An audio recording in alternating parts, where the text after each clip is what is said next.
ሰላም ሰላም ቅዱሳን በጌታ በኢየሱስ ክርስቶስ ስም ሰላም ለእናንተ ይሁን። ክብር ሁሉ ለእግዚአብሔር ይሁን። እግዚአብሔር ይመስገን። ደግሞ ዛሬ እግዚአብሔር ዘመንና ጤና ሰጥቶ ለዚህ ቀን ስላደረሰን እግዚአብሔርን እጅግ አድርገን እናመሰግናለን። ክብር ሁሉ ለእግዚአብሔር ይሁን። እግዚአብሔርን ለሚወዱ እንደ ሐሳቡም ለተጠሩ ነገር ሁሉ ለበጎ እንዲደረግ እናውቃለን። እግዚአብሔርን እናመሰግናለን። ክብር ለኢየሱስ ይሁን። ክብር ለመንፈስ ቅዱስ ይሁን። ራባሃዱ ለበጋስ ሬካና ማቶ ፓሲክ ላቫጂና ማግራዶኒያ ሰላም በጌታ በኢየሱስ ክርስቶስ ስም በክርስቶስ ያለው ቅዱስ ሰላም እነሆ ይህን ጉባኤ ይውረስ በኢየሱስ ክርስቶስ ደም በኩል በኢየሱስ ክርስቶስ ስም ስልጣን የሰላሙን ንጉስ ጌታ ኢየሱስን ጠራን። በኢየሱስ ክርስቶስ ስም በዚህ ስም ስልጣን ቅዱስ የአዲስ ኪዳኑን ደሙን በእምነት እየተረጨን በደሙ ቃል ኪዳን ወደ እግዚአብሔር ወደ ዙፋኑ ፊት በክርስቶስ ደም በኩል ቀረብን። ስሙን ጠራን፣ የጌታን ስም ጠራን። ይህን ፕሮግራም በኢየሱስ ክርስቶስ ስም ስልጣን ጀመርን። መንፈስ ቅዱስ እግዚአብሔር በኢየሱስ ስም ምራን። የጨለማ ስልጣንና ኃይል ሁሉ በኢየሱስ ስም ስልጣን አዘዝን፣ የታሰረ ይሁን። በኢየሱስ ክርስቶስ ስም ስልጣን አዘዝን፣ የታሰረ ይሁን። ፕሮግራማችንን ጀምረን እስከምንጨርስ መንፈስ ቅዱስ ምራን፣ ግዛን። የቃልህ አብርሆት በመንፈስ ስልጣን ይገለጥልን። ቃልን የሚከድን የሚቋቋም ሰማይን ሊዘጋ የሚቋቋም የጊዜው ጠላት የጊዜው ሰራተኛ በጊዜው መንፈስ በጊዜው ሰራተኛ አምላክ በጊዜው ፈጣሪ በጊዜው ባለቤት በጊዜው ሰራተኛ ወርዶ ባለው አምላክ በመንፈስ ቅዱስ ስልጣን ከለከልን። በቃለ ስልጣን አሰርን፣ በደም ተሸፍነን ፕሮግራማችንን ጀመርን። መንፈስ ቅዱስ ሆይ ምራን። እግዚአብሔርን እንዲህ በሉት፣ ስራህ ግሩም ነው በሉት። እግዚአብሔርን እንዲህ በሉት፣ ስራህ ግሩም ነው በሉት። እግዚአብሔር ስራው ግሩም ነው። እግዚአብሔር ስራው ድንቅ ነው። በድንቀኛነቱ ድንቁ ኢየሱስ መርቶናል፣ እዚያ አድርሶናል። ስሙ የተባረከ ይሁን። አሁን ቀጥታ ወደ ዕለቱ ክፍል እገባለሁ። ከእግዚአብሔር ቃል አነብና ጌታ ይናገረናል። ደግሞ በጌታ በኢየሱስ ስም አነባለሁ። ኢሳይያስ 31 ነው የማነበው። ስለ እርዳታ ወደ ግብጽ ለሚወርዱ በፈረሶችም ለሚደገፉ ስለ ብዛታቸውም በሰረገሎች እጅግ ብርቶቹም ስለሆኑ በፈረሶች ለሚታመኑ ወደ እስራኤልም ቅዱስ ለማይመለከቱ እግዚአብሔርንም ለማይፈልጉ ወዮላቸው። እርሱ ግን ደግሞ ጠቢብ ነው፣ ክፉንም ነገር ያመጣል፣ ቃሉንም አይመልስም።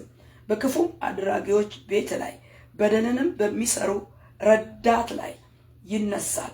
ግብፃውያን ሰዎች እንጂ አምላክ አይደሉም፣ ፈረሶቻቸውም ስጋ እንጂ መንፈስ አይደሉም። እግዚአብሔርም እጁን በዘረጋ ጊዜ ረጂው ይሰናከላል፣ ተረጂውም ይወድቃል፣ ሁሉም በአንድነት ይጠፋሉ ያለ ይናገራል። እዚህ ክፍል ላይ ርዕሴ ረጂና ተረጂ በሚል ነው። ረጂና ተረጂ በሚል ርዕስ ያው ግልጽ አባባሉ የሚረዳና የሚረዳ። ረጂና ተረጂ ማለት የሚረዳ የሚረዳ የሚረዳና የሚረዳ ማለት ነው። ረጂና ተረጂ ረጂና ተረጂ። በዚህ ክፍል የሚናገረው በወቅቱ እስራኤላውያን በመከራቸው በሰልፋቸው ጊዜ ወደ እግዚአብሔር ሙሉ በሙሉ ባለመደገፋቸው በጊዜው ከፍ ብላ በነበረችውና ሊደገፉባት በወሰኑባት በግብጽ ለታመኑ በግብጽ ለተደገፉ ኢሳይያስ ከጻፋቸው የወዮታ መልእክቶች አንዱ እግዚአብሔርን ሳያዩ ሳይመለከቱ እስራኤላውያን በእግዚአብሔር በቃል ኪዳኑ አምላክ በጠራቸው በመረጣቸው በቃል ኪዳኑ አምላክ በእግዚአብሔር ላይ ሳይደገፉ ሳይፈልጉ ሳይታዘዙ በመከራቸው በተያዙ ጊዜ አሁንም እግዚአብሔርን ሳይሆን የደገፉትና የፈለጉት በግብፃውያን ላይ በቃሉ እንደሚናገረው በብዙ ፈረሶች ላይ ልባቸውን በጣሉና ድጋፍ ምርኩስ ባደረጉ ጊዜ በነብዩ በኢሳይያስ በኩል ከተጻፉት ከወይታ መልእክቶች አንዱ በግብፅ ለምትደገፉ ወዮላችሁ እያለ በኢሳይያስ መልእክት እግዚአብሔር ይናገራል።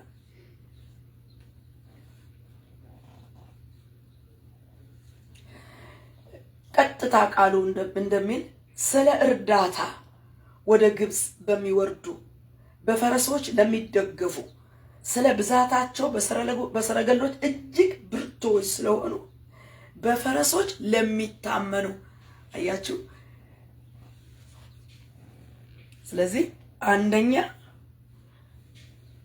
ስለ እርዳታ ወደ ግብፅ ስለሚወርዱ በፈረሶች ለሚደገፉ ስለ ብዛታቸው በሰረገሎችና በብዙ ብርቱ ፈረሶች ለሚታመኑ አንደኛ ምን አለ? ወዮላቸው። ለነሱ ወዮላቸው። ምን ማለት ነው? እይታቸው በሚታየው ፈረስና ፈረሰኛ ሰረገላ በሰረገላ ብዛት በፈረሶች ብዛት በጊዜው በነበረችው በግብፅ ሁኔታ እይታቸውን አስገብተው እግዚአብሔርን ሳይሆን በቃ አሁን የመጣብንን የጊዜውን መከራ አሉ። በቃ አሶር መጥቶባቸው ነበረ። ይሄንን ሰልፍ፣ ይሄንን ጦርነት፣ ይሄንን መከራ በምንድን ነው? በግብፅ ላይ በመታመን በግብፅ ላይ በመደገፍ በብዙ በበረቱ ሰረገሎቿና ፈረሶቿ ላይ በመታመን ወደዛ በመውረድ በእነሱ በመደገፍ እናመልጣለን ለሚሉ ወዮላቸው በልልኝ አለው። በቃ በነቢዩ በኩል አንደኛ በግብፅ ለሚታመኑ በምን እጅግ በበረቱ ፈረሶቻቸው በምን ኧረ በብዙ ቁጥር ባላቸው ሰረገሎቻቸው በሚታመኑ ወዮላቸው በልልኝ አለው። ሁለተኛ ወደ እስራኤል ቅዱስ ለማይመለከቱ እግዚአብሔርን እርዳታ ለማድረግ ለማይፈልጉ ወዮላቸው። በመከራቸውም ቢሆን በደረሰባቸው ነገርም ቢሆን እግዚአብሔርን ለማይፈልጉ ቀጥተኛ አምላክን እርዳታ ሰጪውን ተገቢውን እርዳታ ለማግኘት ወደ ተገቢው አምላክ ወደ እግዚአብሔር በደረሰባቸው ችግር እሱን የማይመለከቱት ወደ ቅዱሱ ወደ እግዚአብሔር በማይመለከቱና እግዚአብሔርን በማይፈልጉ የወየታው መልእክት ወዮ ይላቸዋል። ቁጥር 2 ላይ አንደኛ በፈረሶች እጅግ በበረቱ ፈረሶች በብዙ ሰረገሎች ባሏቸው በግብፅ ለሚታመኑ እግዚአብሔርን ሳይሆን በሚታየው ነገር ተደግፈው ታምነው ባሉ ላይ እንደገና ደግሞ ወደ እስራኤልም ቅዱስ ለማይመለከቱ እግዚአብሔርንም ለማይፈልጉ ወዮላቸው 31 ላይ ሁለቱንም ይናገራል።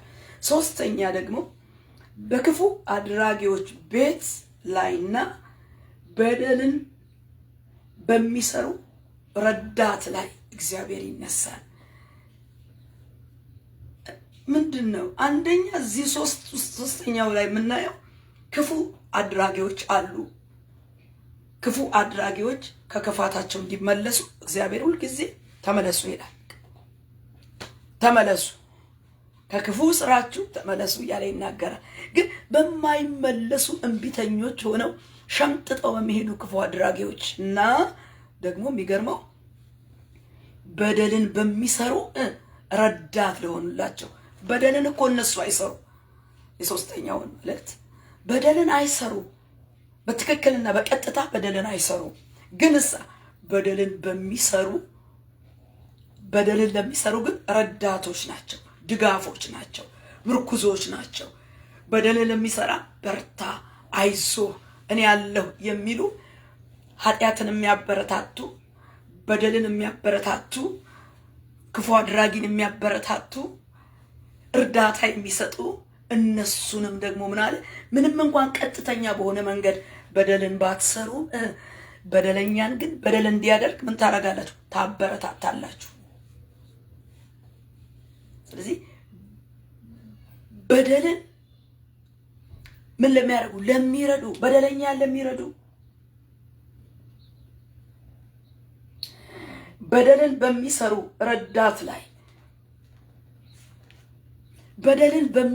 ረዳት ላይ እግዚአብሔር ይነሳል። በደል ለሚሰሩ ረዳት ናቸው። ክፉ ለሚያደርጉ እርዳታ ኃይል ናቸው። በቀጥተኛ ግን በደል አድራጊ አይደሉም። እግዚአብሔር ግን ይነሳል። ቀጥተኛ በሆነ ነገር በደለኛ ባይሆኑም በደልን ግን ለሚያደርጉ ምን አላቸው? እርዳታ አላቸው። ያጀግናሉ፣ ይረዳሉ።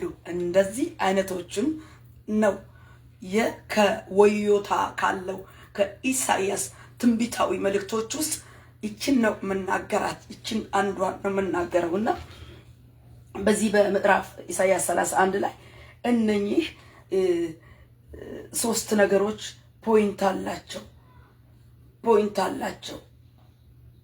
አላቸው። በእግዚአብሔር አለመታመን፣ በሚታየው መታመን፣ እንደገና ደግሞ ምን ማድረግ? ወደ እስራኤል ቅዱስ ወደ እግዚአብሔር አለመመልከት፣ ወደ እስራኤል ቅዱስ በማይመለከቱ እግዚአብሔርን እርዳታ ለማድረግ እሱን እርዳታ እንዲያደርግላቸው የማይፈልጉ። ሶስተኛ ደግሞ ክፉ አድራጊዎችና በደል ለሚሰሩ ረዳት ለሆኑት ወዮላቸው።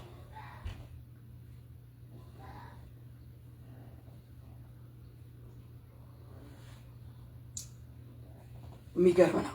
ስለዚህ ግብፃውያን አለ እግዚአብሔር እዚሁ ቁጥር 3 ላይ ግብፃውያን አለ ሰዎች እንጂ አምላክ አይደሉም። ግብፃውያን ሰዎች እንጂ አምላክ አይደሉም። ፈረሶቻቸውም ስጋ እንጂ መንፈስ አይደሉም። እግዚአብሔር እጁን በዘረጋ ጊዜ ረጂው ይሰናከላል፣ ተረጂው ይወድቃል። ግብፃውያን አምላክ አይደሉም። እንደ እግዚአብሔር ልታመኑባቸው የሚገባ አይደለም እያለ የሚያመለክተው ሙሉ በሙሉ እስራኤል ወደ ፈጣሪዋ ወደ እግዚአብሔር ወደ ቃል ኪዳን አምላኳ እንድትመለስ እንድትታመን ነው የሚፈልገው። በሚታየው ውጫዊ ነገር ተደግፋ ከአምላኳ እርቃ ፈጽሞ እንዳትጠፋ ወዮ ተመለሽ፣ ድጋፍሽ ምርኩዝሽ እኔ ነኝ፣ አምላክሽ ነኝ፣ ረዳትሽ እኔ ነኝ። የሰረገላ ብዛት አይደለም፣ የሰልፍ ጋጋት አይደለም፣ እኔ ነኝ።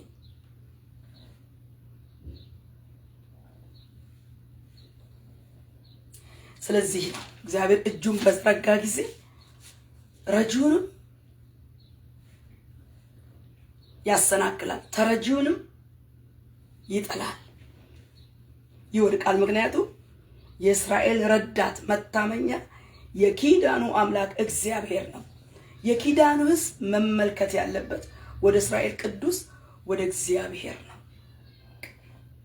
መዝሙር 121 ላይ ይላል ዓይኖቼን አለ ወደ ተራሮች አነሳው፣ ረዳቴ ከወዴት ይምጣ? ዓይኖቼን ወደ ተራሮች አነሳው፣ ረዳቴ ከወዴት ይምጣ?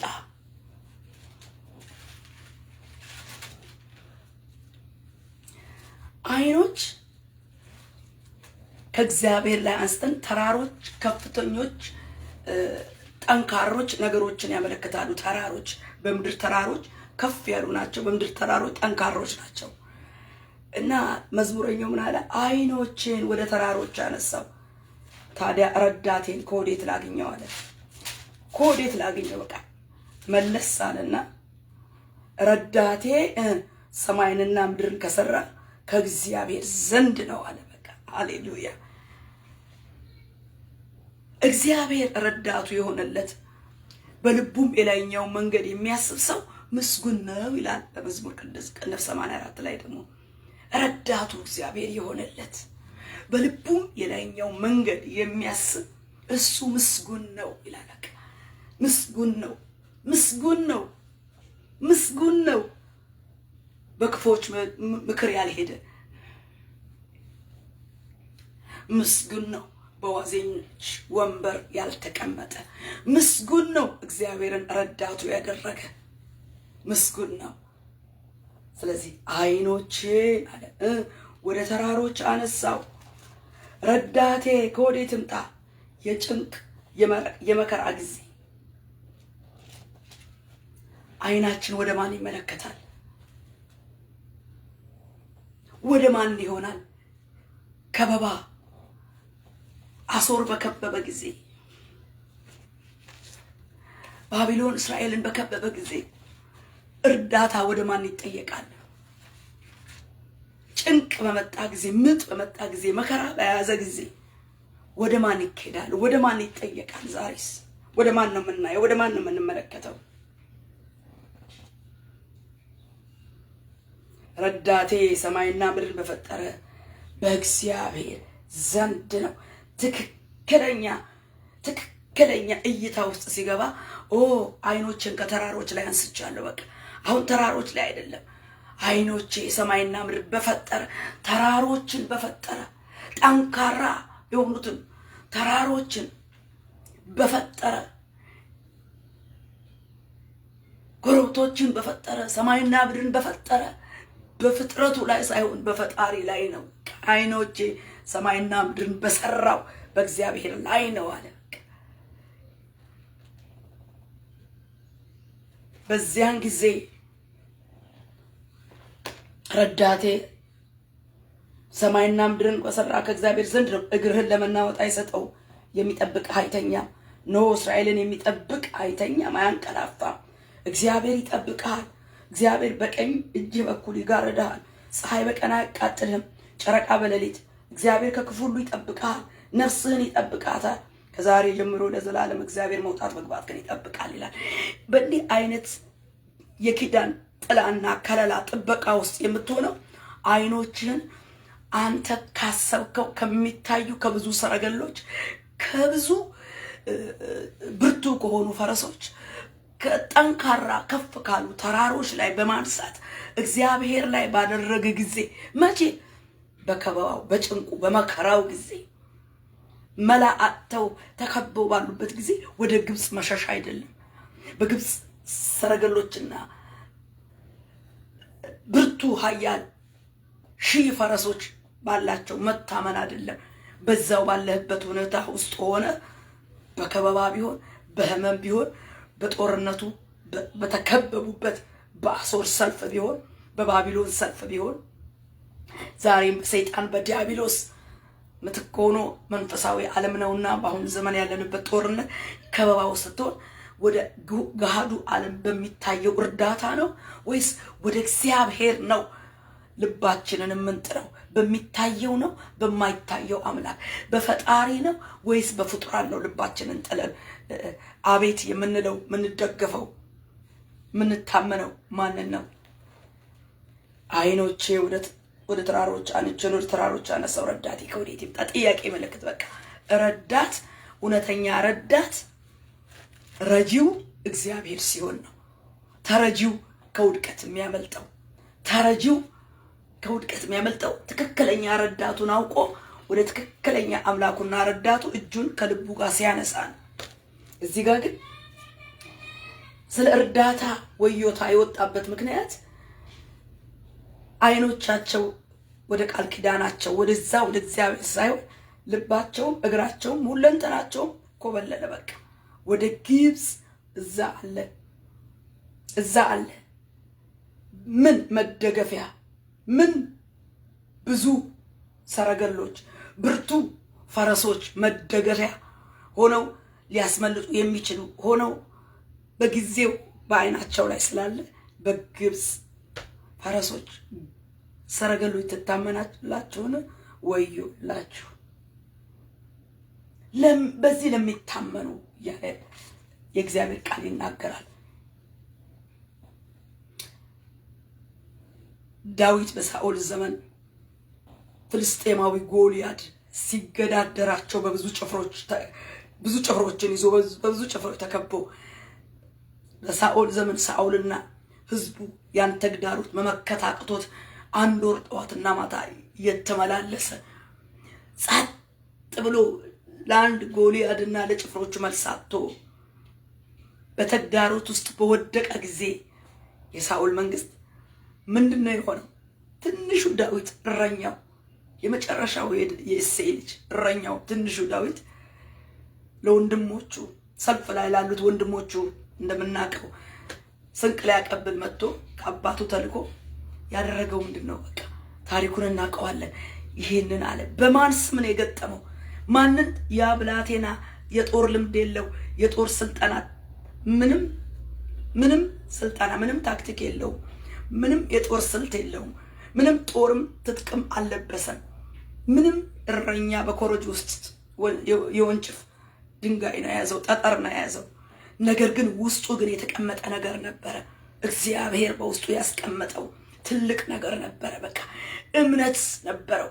እግዚአብሔርም ደግሞ አዘጋጅቶታል፣ ቀብቶታል፣ ስውር አርጎ አስቀምጦታል ለክፉ ቀን። በቃ እስራኤልን የሚታደግበት እና በጣም ተቆጨና ይህንን በቃ ለእስራኤል ጠዋትና ማታ እየታየ ጦሩንና ቁመቱን ሁሉን እያሳየ እስቲ እኔን የሚገጥም እስቲ እኔን የሚገጥም ይምጣ ይግጠመኝ እያለ ሲንጎራደድ በዛ ቁመት በዛ ሙሉ ትጥቅ የሚገጥመው አጥቶ ብትገጥሙኝ ብታሸንፉኝ እኛ ባሪያ እንሆንላችኋለን፣ እናንተ ብታሸንፉ እናንተ ደግሞ ብትሸነፉ ባሪያ እናደርጋችኋለን እያለ ሲፎክር ዳዊት ምንድነው ይሄ አለ? ፍልስጤማዊ ጎልያድ ማን ነው? በተገዳደርከው አለ የተገዳደርከው አለው። በቃ እሱ ይሄን ሰራዊት አይደለም፣ ማንን ነው? አምላኩን እግዚአብሔርን ነው። በተገዳደርከው በሰራዊት ጌታ በእግዚአብሔር ስም እመጣብሃለሁ አለው። በእግዚአብሔር ስም ታምኖ እግዚአብሔርን በአንዲት ጠጠር ገጠመው። ያንን ጦረኛ የጦር ልምድ ያለው የጦር ዕቃ ያለው ብዙ ሰራዊት ያለው አንድ ዳዊት በአንድ ጠጠር የእግዚአብሔርን ስም ጠርቶ ግንባሩ ላይ ቀርቅሮ ከእስራኤል ተግዳሮትን ሲያርቅ እንመለከታለን። በአምላኩ ታምኗልና ያ ሰልፍ ሲበተን እናያለን። የፍልስጤም ሰልፍ አይገርምም? እዚህ ጋር ግን እንደዛ አይደለም። በቃ በግብፅ በወቅቱ ላይ ይታመኑ ነበረ እና ወዮታው በጊዜው ለነበሩት እግዚአብሔርን ላልታመኑት ልባቸውም እምነታቸውም ለወደቀውና ለሚታይ ነገር እጅ ለሰጡት ለነሱ ይናገራል። ዛሬ ስኛል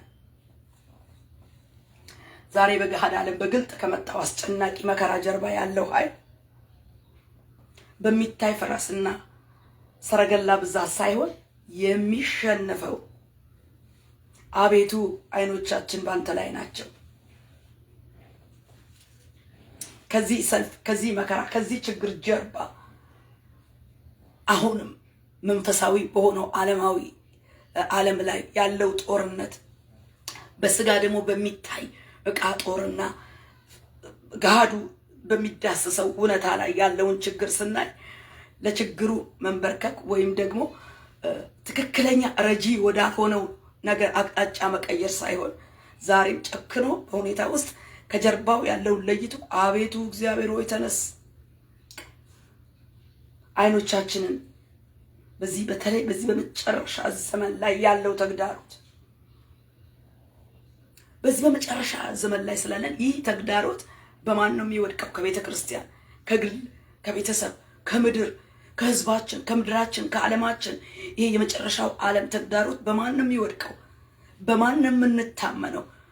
አሁን ባለንበት ዓለምና ዓለም በምታመጣው ሲስተምና ሁኔታ ነው ወይስ በዓለሙ ፈጣሪ በእግዚአብሔር የዚህ የመጨረሻው ዘመን ዓለምንና ምድርን ትውልድን የሚገዳደረው ይሄ ተግዳሮት በምን ይመታል? በምን ይሸነፋል? ወደ ማን በመሄድ ወደ ማን በመጠጋት ምንን በመታመን ይሸነፋል? ዛሬም ወገኖቼ ወደ ቃል ኪዳኑ አምላክ ወደ እግዚአብሔር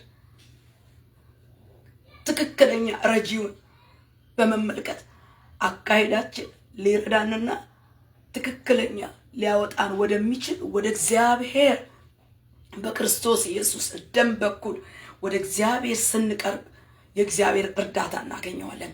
ቆይቼ እግዚአብሔርን ደጅ ጠናሁት፣ ጮኸቴንም ሰማ፣ እርሱም ዘንበል አለልኝ አለ። ዘንበል ወደሚለው ወደ ትክክለኛ አድራሻ ወደ ፍጥረታት ፈጣሪ ሊረዳን ወደሚችል አቅጣጫ ሳንስት ወደ እሱ በምንቀርብበት መቅረብ የሚታየው ገሃድ ዓለም ላይ ያለው የገዘፈው ነገር እግዚአብሔር ጣልቃ ይገባበታል። ለምን?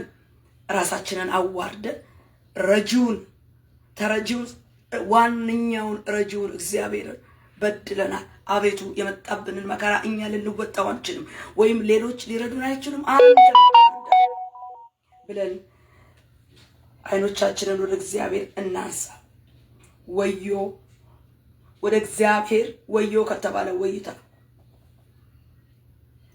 አውጣን።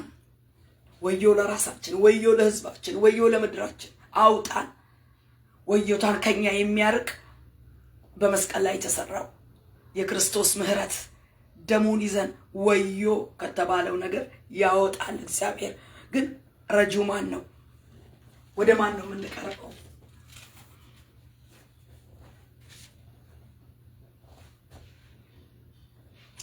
ወደ ማን ነው ልባችንን ከእጃችን ጋር አንስተን ከጥፋት በፊት በመጨረሻው ካለው ከምናየው ከሚያስገመግመው ጥፋት በፊት ወደ ትክክለኛ አድራሻ ሊረዳ ወደሚችል አድራሻ ወደ እግዚአብሔር እጃችንን እናንሳ። እስራኤል ግን እርዳታ ጥሪ ያደረጉበትና እርዳታቸው የጠየቁበትና የተደገፉበት ሰሪውን ፈጣሪውን እግዚአብሔር በተፈጥሮ በግብጽ ባሉት ፈረሶች ባሉት ሰረገሎች ታመኑ። ኧረ በኔ ታመኑ ነው የሚለው እግዚአብሔር። ወደ እኔ ተመለሱ ነው የሚለው። እናንሳ 31 እዚሁ ቁጥር 6 ላይ እንደዚህ ይላቸዋል። እናንተ የእስራኤል ልጆች ሆይ አጥብቃችሁ ወደ አመጻችሁበት ተመለሱ። በዚያም ቀን እያንዳንዳችሁ እጆቻችሁ ለኃጢአት የሰሩላቸውን የብሩን የወርቁን ጣዖታቸውን ይጥላሉ። አሦር የሰው ባልሆነ ሰይፍ ይወድቃል፣ የሰው ያልሆነ ሰይፍ ይበላዋል፣ ከሰይፍም ይሸሻል። ጎበዛዝቱም ገባሮች ይሆናሉ። አያችሁ፣ እናንተ አጥብቃችሁ አመጻችኋል። አሁን ግን አጥብቃችሁ ካመጻችሁበት ተመለሱ እንጂ ስለ ከበባው አታስቡ፣ ስለመጣባችሁ አሦር አታስቡ። አሦር የሰው እጅ ባልሆነ ሰይፍ ይወድቃል አላቸው። እናንተ ስለ አሦር ነው የተጨነቃችሁትና ወደማይገባ እርዳታ አይናችሁን ያነሳችሁት። አይናችሁን ረግድ። እናንተ አጥብቃችሁ አጥብቆ አመጽ፣ አጥብቆ በደል፣ አጥብቆ ጥፋት፣ አጥብቆ ርክሰት፣ ይሄ አጥብቆ ኃጢአት ተመለሱ። አጥብቆ የሰራችሁት የብር የወርቅ ጣዖቶች ይውደቁ። እናንተ እኔን የበደላችሁበት አጥብቃችሁ የበደላችሁበት በደል ከናንተ አርቁት እንጂ ስለ ከበባችሁ አታስቡ። አሁን በገሃድ ስለምታዩት አሦር ስለመጣበት ነገር አታስቡ። እጃችሁን፣ ልባችሁን፣ እምነታችሁን በግብጽ በበረቱ ፈረሶችና በብዙ ሰረገሎች ሳይሆን በእኔ በፈጣሪያችሁ በእግዚአብሔር አምላክ እመኑ። በእኔ ታመኑ። እርዳታን ወዳልተገባ ቦታ ሄዳችሁ ከምትፈልጉ እኔን ፈልጉ። ካመጻችሁበት አጥብቃችሁ ካመጻችሁበት ኃጢአት ተመልሳችሁ እኔን ፈልጉ። ከበባውን ነው እኔ በትነዋለሁ። ችግሩን ነው እኔ ጣልቃ ገባበታለሁ።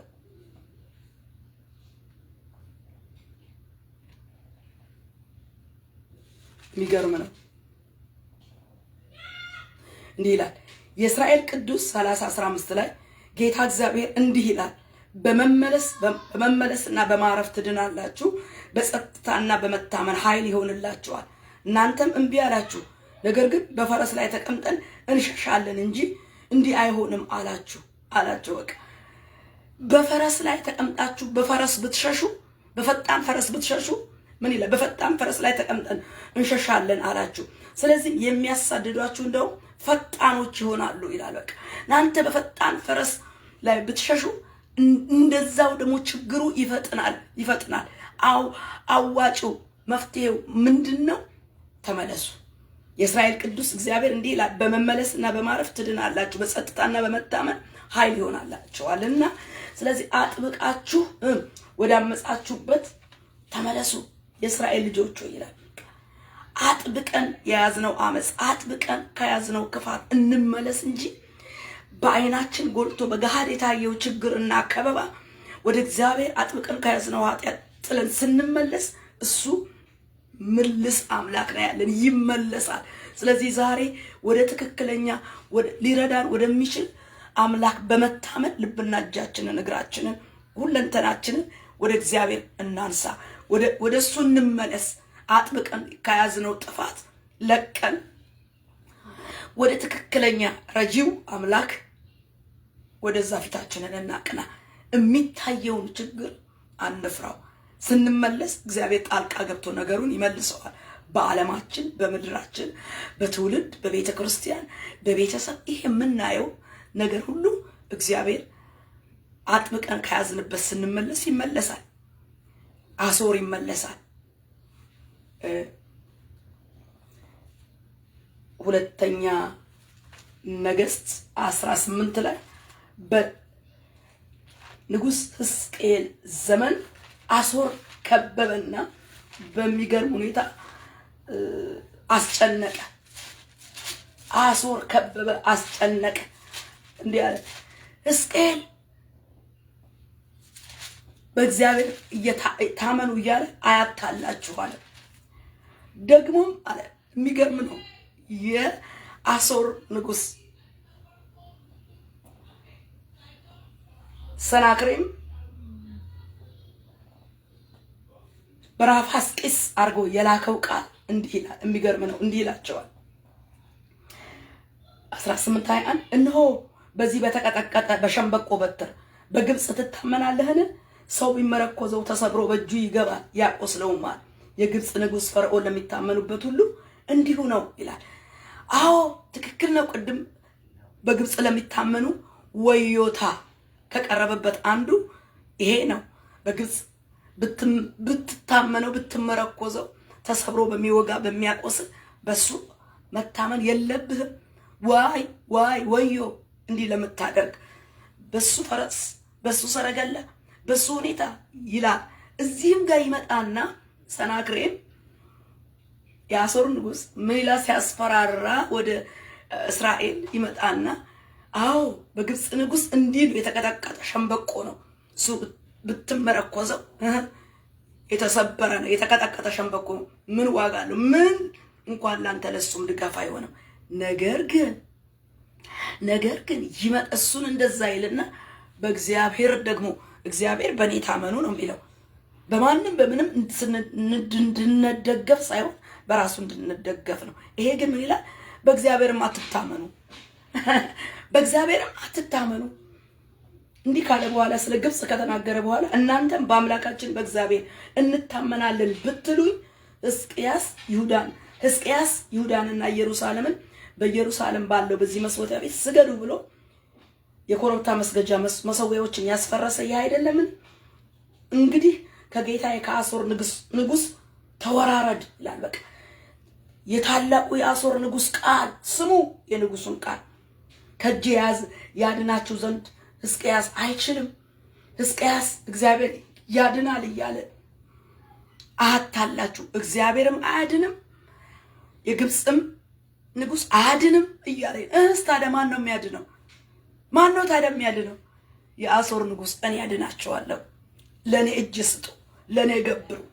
የሚገርም አይነት መኮንን የኮነነው የግብፅንም ኮነነው፣ እግዚአብሔርንም በእግዚአብሔር እንዳይታመኑ። ሕዝቅያስ የእግዚአብሔር ሰው ከእግዚአብሔር ጋር የተጣበቀ እግዚአብሔርን የሚፈራ የአማልክትን የኮረብታውን መስገጃ አፍርሶ ህዝቡን ከጣዖት አላቆ ወደ እግዚአብሔር አምልኮ የከተተ የተሐድሶ ሰው ነው።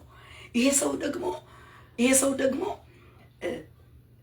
በራሱ ሳይሆን በግብጽም በተቀጠቀጠው ሸምበቆ ሳይሆን በእግዚአብሔር ላይ እንዲታመኑ የሚያደርግ ነው።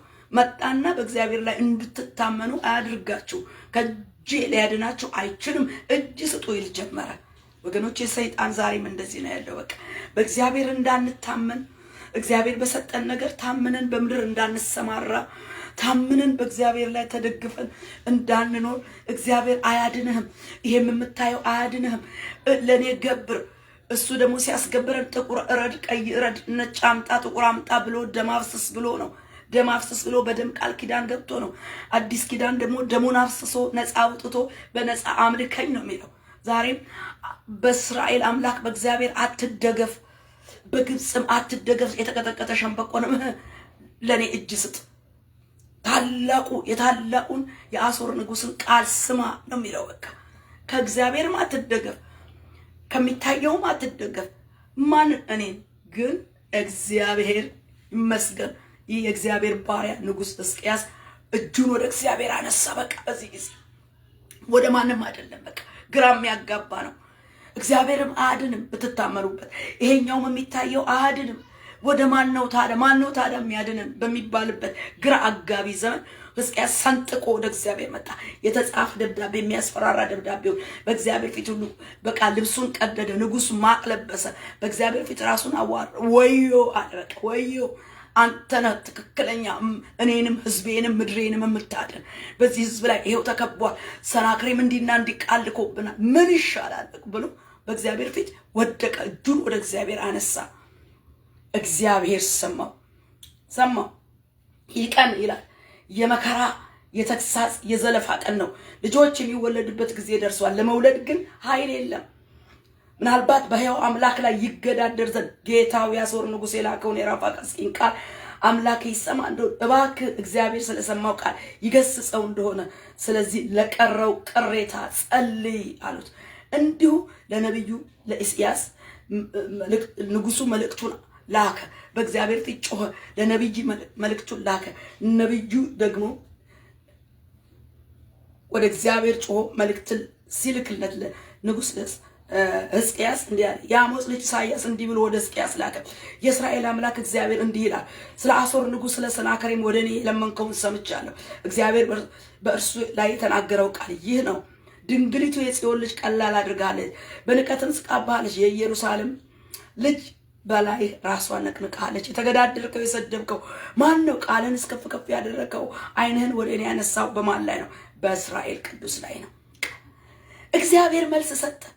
እግዚአብሔር ውጤቱን ስናይ ክፍሉን በደንብ አንብቡት። መጨረሻ ላይ ውጤቱ የሚገርመው እግዚአብሔር ወርዶ ተዋጋ።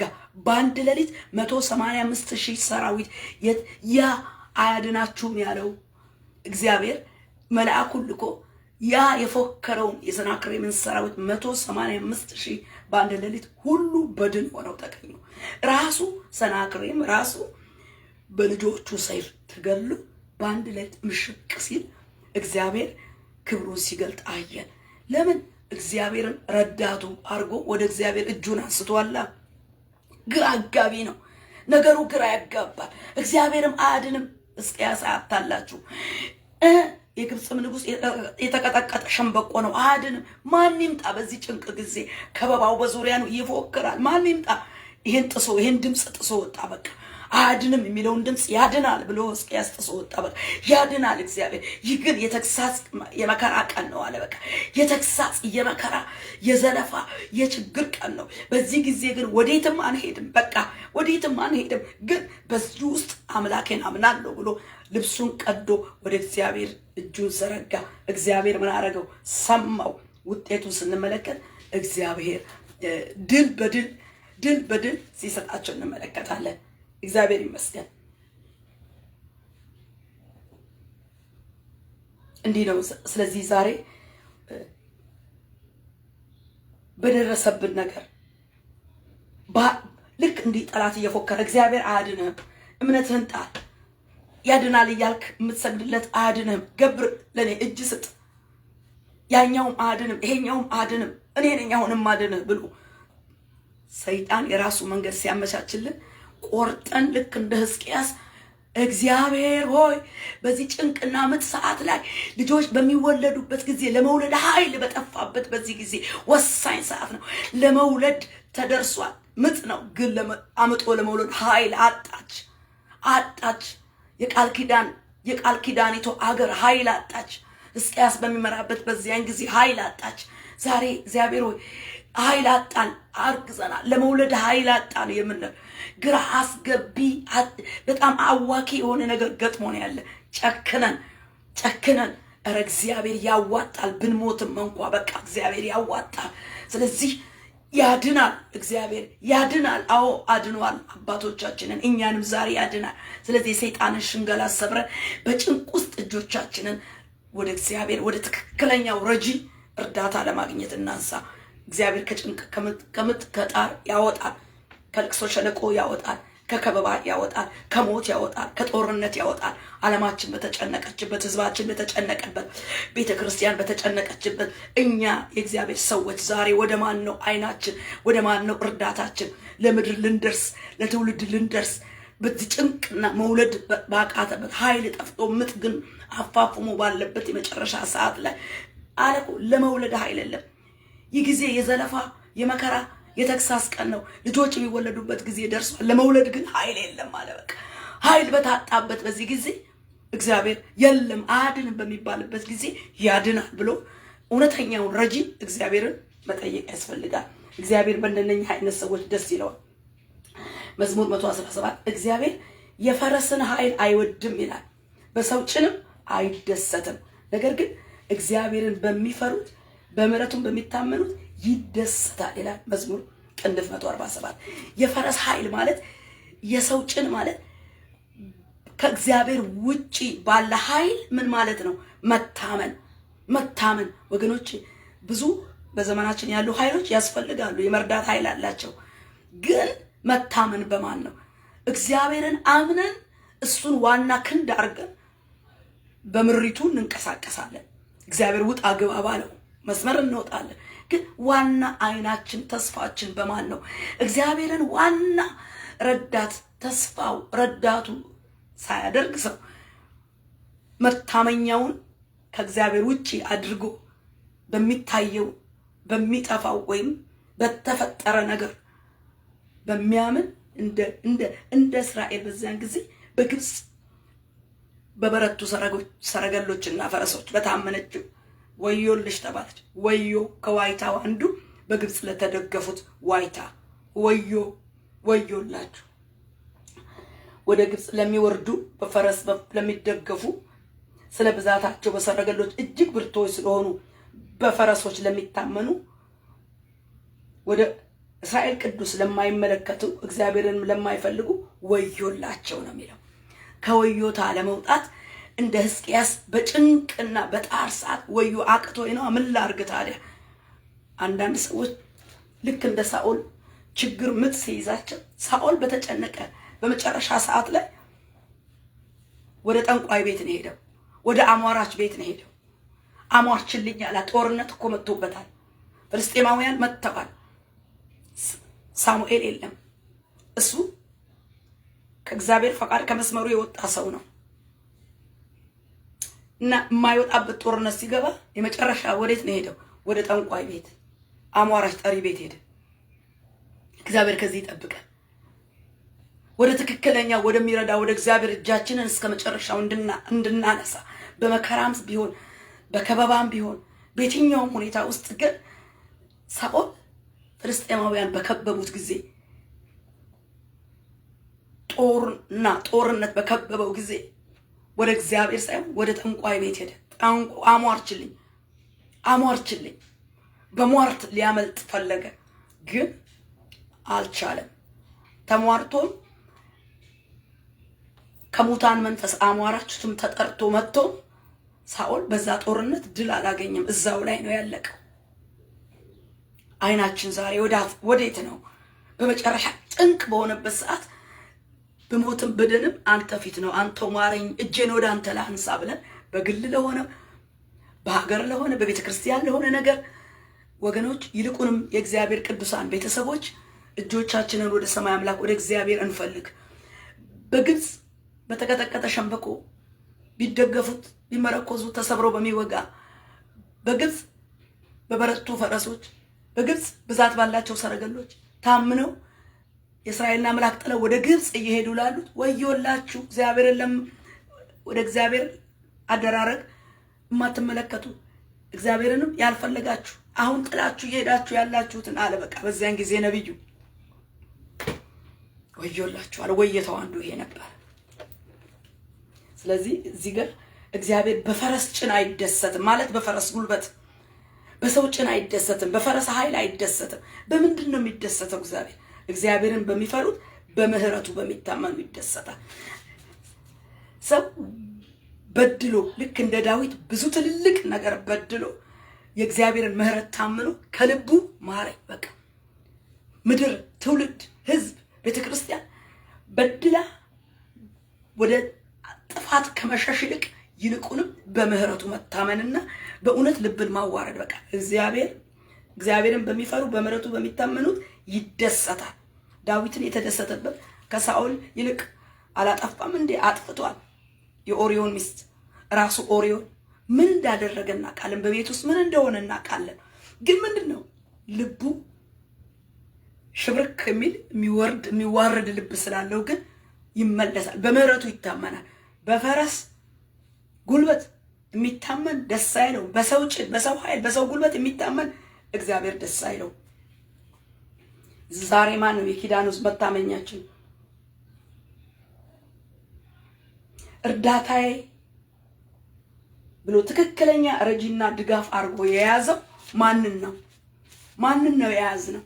ትክክለኛ ድጋፍና እርዳታችን ብለን የያዝነውና በዚህ ጭንቅ መጨረሻ ዘመን ላይ ባለው ችግር ላይ ወደ ማን ነው እርዳታ ምን ጠይቀው?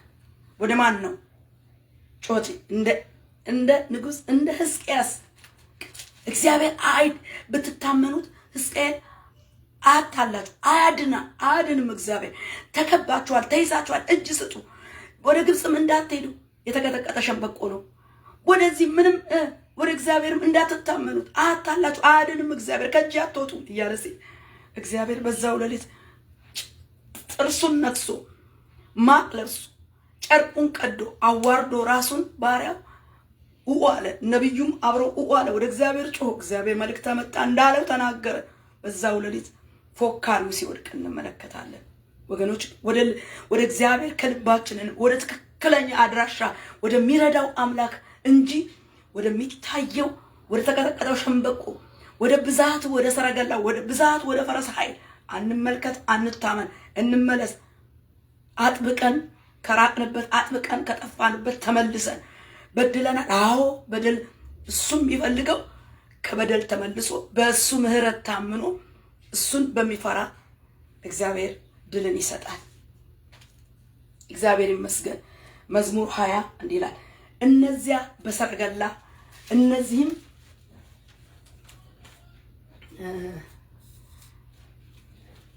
እነዚያ በሰረገላ እነዚህም በፈረስ ይታመናሉ ይላል። ይታመናሉ።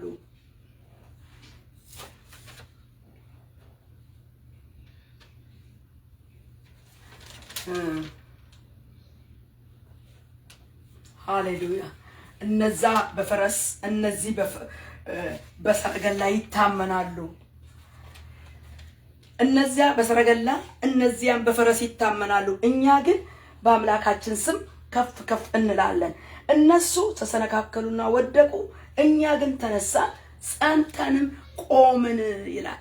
እኛ ግን ተነሳን ጸንተንም ቆምን። ለምን? በፈረሱ በሰረገላው እኛ አልታመንም። ልዩነቱን ነው የሚናገረው። እነዚያ በፈረስ እነዚያም በሰረገላ ይታመናሉ።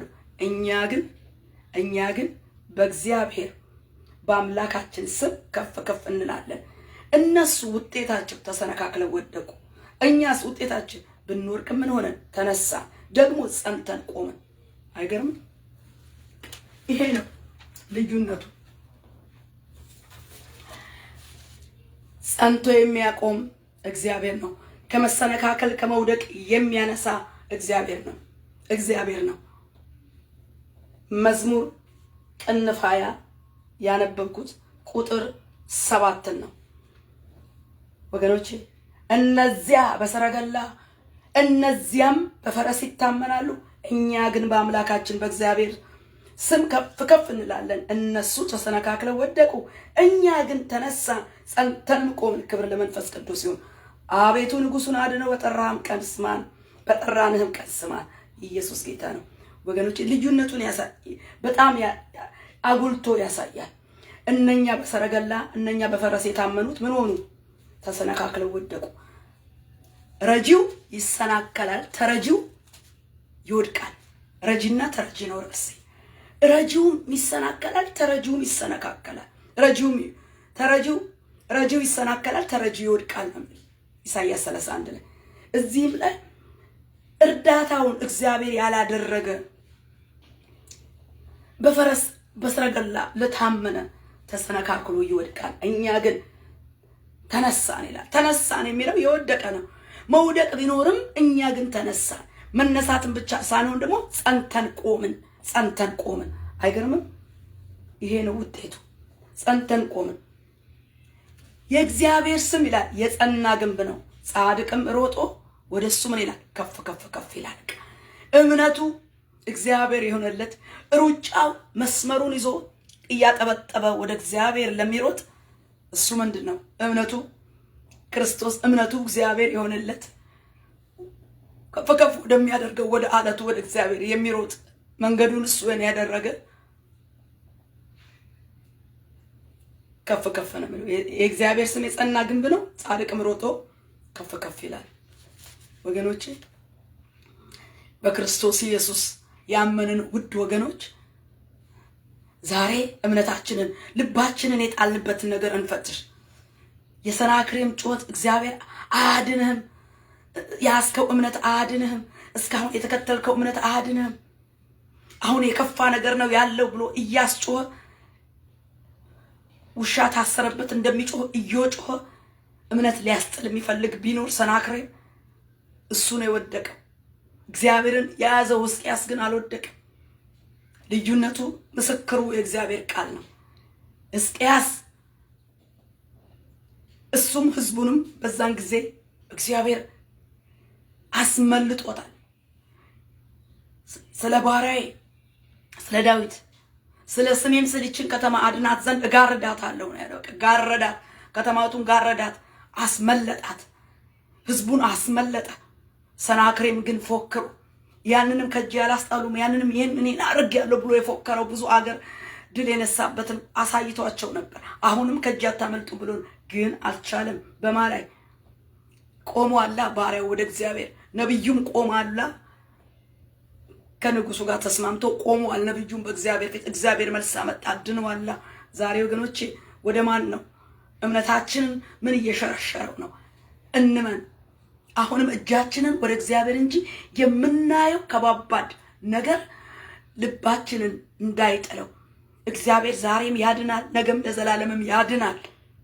ሕዝቅያስ እግዚአብሔር ያድናል እያለ አታላችሁ የሚለው የጠላትን አሰራር ሳንሰማ ለእኛም ለራሳችን ቅዱሳን ለቤተ ክርስቲያን ላለንበት ምድር አሁን ላለው ህዝብና ትውልድ እኛ በእምነት ወደ እግዚአብሔር እየጮህን ምድርን እናጠቃለን። ትውልድንና ግራ ቀኙን የማያውቀው ትውልድ በሰናክሬም ዛቻ ለሚበተን በግብፅ ፈረሶች በግብፅ ሰረገሎች ለሚታመነው ምስኪን ህዝብ አቤቱ ማረው ብለን አድራሻችንን መስመራችንን የጠበቀን በልጁ በክርስቶስ ኢየሱስ ጸድቀን በደሙ ስርየትን አግኝተን እኛ ዛሬም በችግር በከበባ በየትኛውም ሁኔታ እግዚአብሔርን ታምነን ወደ እግዚአብሔር የምንጮህ ሰዎች እርግጠኞች ሆነን እንቁም፣ ለብዙዎች እንተርፋለን። እንጽና፣ ለብዙዎች እንተርፋለን። ረጂውና ተረጂው ተሰነካከሉ። የሚገርም ነው። ለረጂው ለራሱ ተረጂው እንቅፋት ነው የሆነበት። ተረጂው ትክክለኛ መስመር ስላልያዘ ወደ እግዚአብሔር ስላልሄደ ለዛኛውም ለረጂውም እንኳን መሰናክል ነው የሆነበት። ረጂው ተሰነካከለ፣ ተረጂውም ወደቀ። እኛ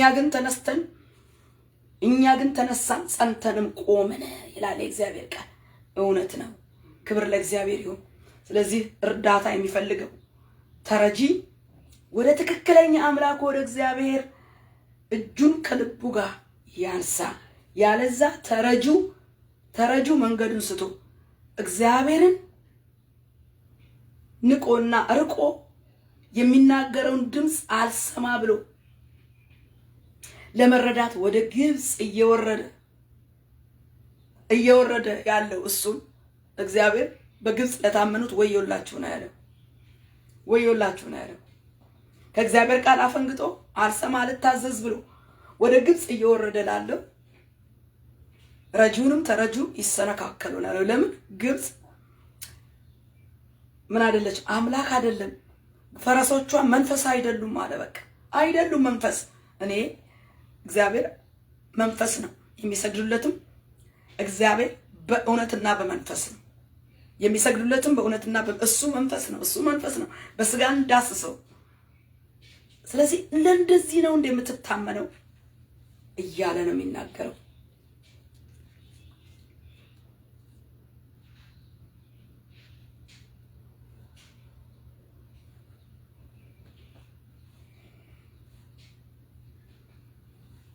እግዚአብሔር ይርዳን። እግዚአብሔር ይርዳን።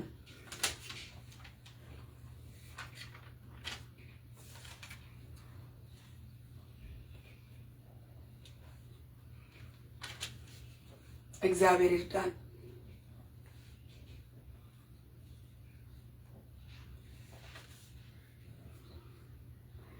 ስለዚህ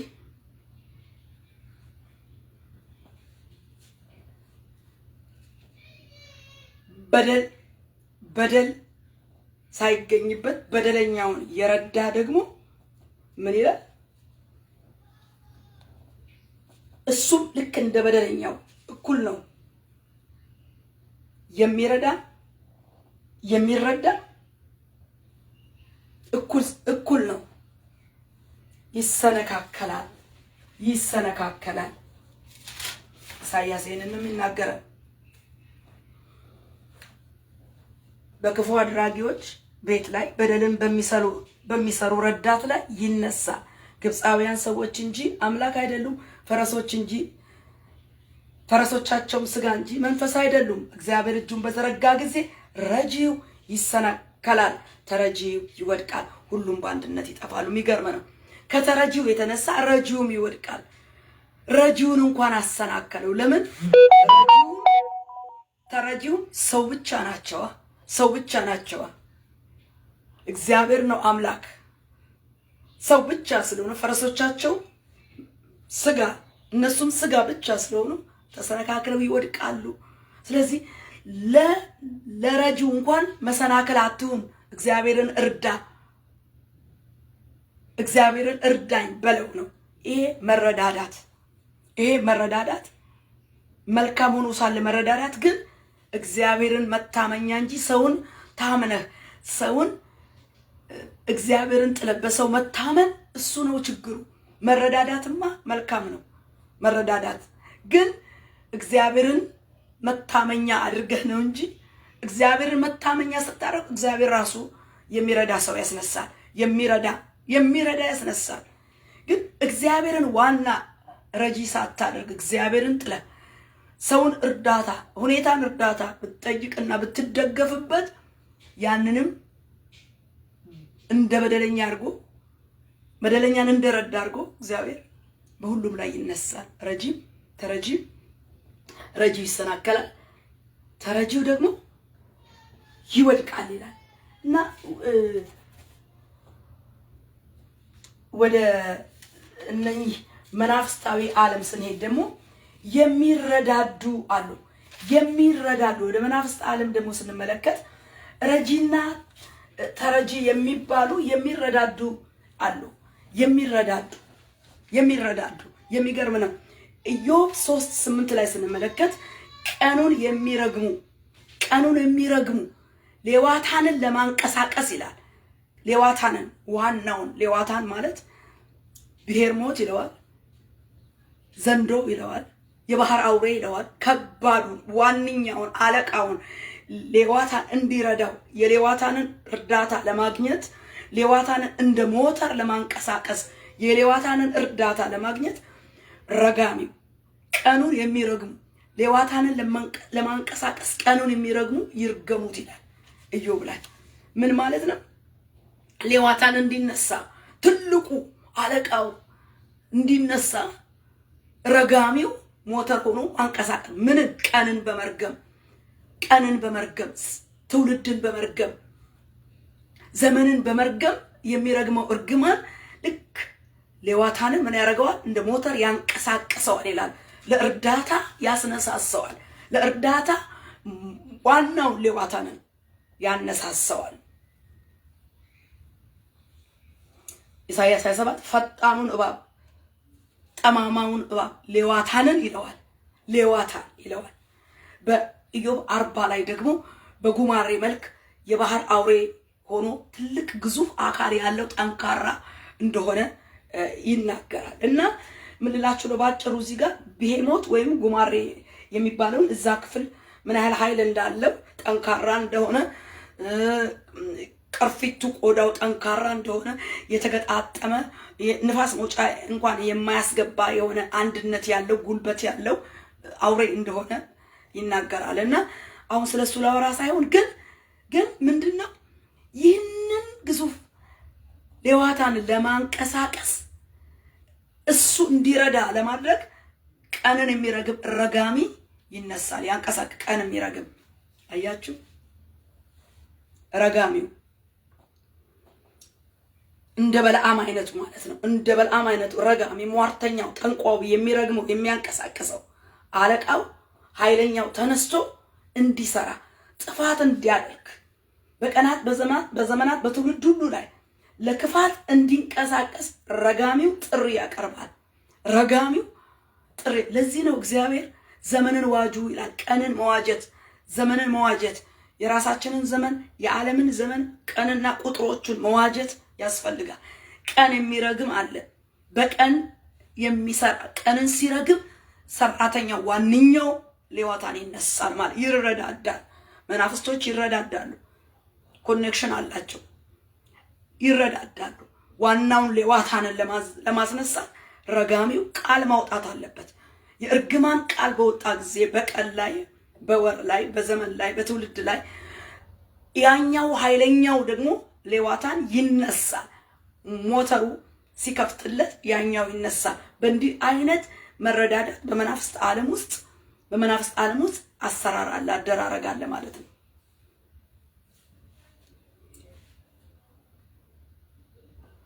እግዚአብሔር ግን ረጂውንም ተረጂውንም ጭፍራውንም አለቃውንም በአዲስ ኪዳን በክርስቶስ ኢየሱስ በመስቀሉ ላይ ቀጥቅጦታል። ይገርም ነው። በመስቀሉ ላይ ጌታ ኢየሱስ ምን ብሎታል? ቀጥቅጦታል። በአዲስ ኪዳን ክብር ለእግዚአብሔር። ተሸንፏል።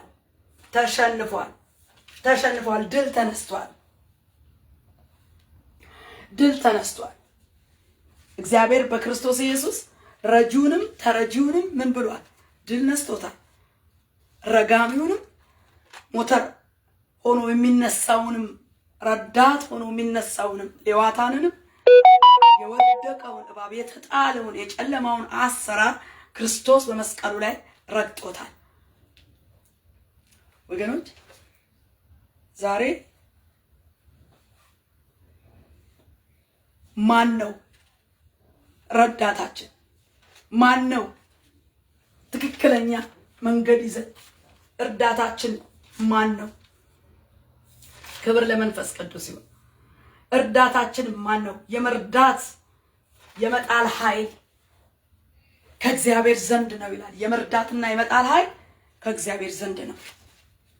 ስለዚህ መርዳት ኃይል ያለው እግዚአብሔር ነው። ረጂው ትክክለኛው እግዚአብሔር ስለሆነ ወደ ትክክለኛ ሊረዳ ወደሚችለው አምላክ እጃችንን እናንሳ። ወዮታ ለማን ነው? ግብፅን እርዳታ ላደረጉ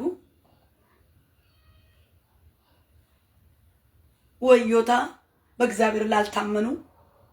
ይሄ ዛሬም በእግዚአብሔር ትክክለኛ እርዳታ ላይ ሳይሆን በመናፍስቱ ዓለም አሰራር ላይ በሚታየው በግዑዙና ተፈጥሮ በሆነው ነገር ላይ አይንን ጥሎ በተቀጠቀጠው ሸምበቆ ላይ አይንን ጥሎ እግዚአብሔርን ግን ጥሎ ሌላው ላይ ልብን መጣል እግዚአብሔር አይወደውም። ስለዚህ ተመልሰን ወደ እግዚአብሔር አቅጣጫ እርዳታን እየጠየቀን እኛም ተረድተን ሌሎችን ለመርዳት እግዚአብሔር ይፈልጋልና እንመለስ። ማን ነው ዛሬ እኛ እርዳታ ሰጪ ነው? ወደ ማን ነው አይናችን? ወደ ማን ነው መልእክታችን? ወዮ ከሚባልለት አንዱ ውስጥ እንዳንሆን ትክክለኛ ረጂውን ይዘን ምድርን እንዲረዳ ትውልድን እንዲረዳ ከበባን እንዲያስጥል የእግዚአብሔር እርዳታ ፈጣን ነውና እግዚአብሔር ወደሱ ለጮሁት ፈጥኖ ይረዳል ነው የሚለው። ፈጥኖ የሚረዳ አምላክ ወደሱ ትክክለኛ እርዳታ እጃችንን እናንሳ። ርዕሴ ረጂና ተረጂ ነው። ረጂና ተረጂው እጁን እግዚአብሔር በዘረጋ ጊዜ በተነሳ ጊዜ ረጂው ይሰናከላል፣ ተረጂው ይወድቃል ነው። ምክንያቱም ይሄ የሚሆነው ምክንያቱም አንደኛ ሁለቱም ሰዎች ብቻ ስለሆኑ ግብፃውያን ሰዎች እንጂ አምላክ አይደሉም። ፈረሶቻቸው ስጋ እንጂ መንፈስ አይደሉም። ስለዚህ ሁለቱም ሰው ብቻ ስለሆነ ሰዎች ብቻ ስለሆኑ ረጂውም ሰው ነው፣ ተረጂውም ሰው ነው። ተሰነካክሎ የሚወድቀው አምላክን እርዳታ አርገን ስላልተቀበለ ስላልተደገፈ እግዚአብሔር በግብፅ ለተደገፉ ወዮላቸው። እሱ በተነሳ እጁን በዘረጋ ጊዜ ረጂው ይሰናከላል፣ ተረጂው ይወድቃል የሚለው ሁለቱም ሰዎች ብቻ ስለሆኑ ነው፣ እግዚአብሔር በሆነው አምላክ ላይ ስላልተደገፉ። ሁለተኛም እንዲህ ስናየው ተረጂዎቹ ወደ እስራኤል ቅዱስ ወደ እውነተኛ አምላክ እርዳታ ስላልጠየቁ ስላልተመለከቱ እግዚአብሔርንም ስላልፈለጉ ተረጂዎቹም ይወድቃሉ፣ ረጂዎቹም ደግሞ ይሰናከላሉ። ሶስተኛ በማይመለሱ ክፉ አድራጊዎችና በደልን በሚሰሩ ረዳቶች ላይ እግዚአብሔር እጄን አነሳለሁ ይላል። የማይመለሱ ክፉ አድራጊዎች አንድ፣ ሁለተኛ ደግሞ በደልን የሚሰሩ ግን ረዳት ያላቸው በደልን የሚሰሩትን የሚረዱ በደልን የሚሰሩም የሚረዱ እኩል ናቸው። በደልን የሚሰራውን ከበደል ተመለስ ትለዋለህ እንጂ ለበደል ሰራተኛ ድጋፍ አትሆነው። በደልን በሚሰሩትም ላይ እግዚአብሔር እርዳታ ለሚያደርጉት በደልን ለሚሰሩ ለሚረዱ እግዚአብሔር ይነሳል ነው የሚለው ኢሳይያስ 31:2 ላይ። አራተኛ እርዳታውን ሌዋታንን አድርጎ በእርግማን ትውልድን የሚመታ ቀኑን ዘመኑን የሚረግም ይሄ መንፈስ በክርስቶስ ተመቷል። ይሄ ቀን የሚረግም ትውልድ የሚረግም ሌዋታንን ለማንቀሳቀስ በእርግማን የሚሰራው ክርስቶስ እንደተረገመ ሆኖ በአዲስ ኪዳን በመስቀሉ ላይ ይህንን እባብ ቀጥቅጦታል። ስለዚህ ኑ እርግማን ወደ ተሰበረበት ወደዚህ ትክክለኛ በክርስቶስ ወደ ሆነው ወደ እግዚአብሔር እጃችንን እናንሳ። ሌዋታንን ዋናውን የሚያንቀሳቅሰው እርዳታ ወደ ሌዋታን ጥሪ የሚያቀርበውን ይህንን እርግማን ረጋሚ በለዓም እርግማን የጥንቆላ አጋንንታዊ መናፍስታዊ አሰራር ድል የተነሱበት ክርስቶስ በመስቀሉ ላይ እርቃኑን ሆኖ እርግማናችንን ሆኖ ዲያብሎስን የቀጠቀጠበትን የክርስቶስን የማዳን የወንጌልን ስራ ተቀበሉ። ረጋሚው ቢረግም ሌዋታን ለስራ ሊንቀሳቀስ ለእርዳታ ቢነሳም የተሸነፈበት የኢየሱስ ክርስቶስ መንግስት ወንጌል ስለሆነ በዚህ ወንጌል ምን አድርጎ እመኑና ዳኑ። ይሄንን ወንጌል እግዚአብሔር ይመስገን እንቀበል። እጃችንን ወደዚህ ጌታ እናንሳ። አጥብቀን ካለንበት ርቀን ከሄድንበት ጥፋት እንመለስ። ጌታን አዳኙን ጌታ እንቀበል። በየትኛውም ዘመን ላለው አሁንም ለምናየው ለመጨረሻው ዘመን ለከበባው፣ ለጥፋቱ፣ ለጦርነቱ፣ ለየትኛውም ችግር ደግሞ እጃችንን ወደ ሰማይ አምላክ ወደ እግዚአብሔር እናንሳ። ትክክለኛ እርዳታ ወደሚገኝበት ወደ እሱ ስናነሳ እግዚአብሔር ልክ ሕዝቅያስን እንደረዳው ይረዳል። ግን እግዚአብሔር ወደሚያዝንበት እሱ ወደሌለበት እግዚአብሔርን ወደሚያስቀናና ወደሚያስቆጣ ወደ ጉዑዛንና እርኩሳን መናፍስቶች ህብረት እንዲሁም ደግሞ ትምክት ወዳለው ነገር ልብን ከእግዚአብሔር መልሶ መሄድ ያስቀጣል። ስለዚህ ረጂና ተረጂ ተሰነካክለው ወደቁ። ረጂና ተረጂ እግዚአብሔር ቃል ግን እነዚያ በፈረስ እነዚያም በሰረገላ ይታመናሉ። እኛ ግን በእግዚአብሔር ስም ከፍ ከፍ እንላለን። እነሱ ተሰነካክለው ወደቁ፣ እኛ ግን ተነሳን ጸንተንም ቆመ። ወገኖቼ ከወደቅንበት በሚያነሳ አጽንቶ በሚያቆም በምህረቱ በሚያነሳ አምላክ ላይ አይናችንን እናድርግ። እግዚአብሔር ይምራል። እግዚአብሔር ምን ያረጋል? ያነሳል። እኛ ግን እጆቻችን እግዚአብሔርን በሚያስቆጣው ጣዖት ላይ፣ እግዚአብሔርን በሚያስቆጣው ሌላ ትምክት ላይ፣ ወደ እግዚአብሔር ባልሆነ መንገድና መስመር ላይ እጃችንን አንዘርጋ። እንመለስ ወደ ትክክለኛው ረጂ፣ ትክክለኛ እርዳታ ወደ እግዚአብሔር እጃችንን እናንሳ። እንመለስ። እግዚአብሔር ይረዳል። ወደ ግብጽ ስለ እርዳታ ወደ ግብጽ ለሚወርዱ ፈረሶችም ለሚደገፉ ስለ ብዛታቸው በሰረገሎች እጅግ ብርቶችም ስለሆኑ በፈረሶች ለሚታመኑ ወደ እስራኤል ቅዱስ ለማይመለከቱ እግዚአብሔርን ለማይፈልጉ ወዮላቸው ይላል። ከወዮታ መልእክቶች አንዱ ይሄ ነው። ይሄን መልእክት ዛሬ በክርስቶስ ደም በኩል ወደ እግዚአብሔር በመቅረብ እጃችንን ወደሱ በማንሳት ልንመለስ ፍሬ ልናፈራበት እንችላለን። ጌታ ይባርካችሁ። ጨርሻለሁ። እንግዲህ ጌታ ይመስገን።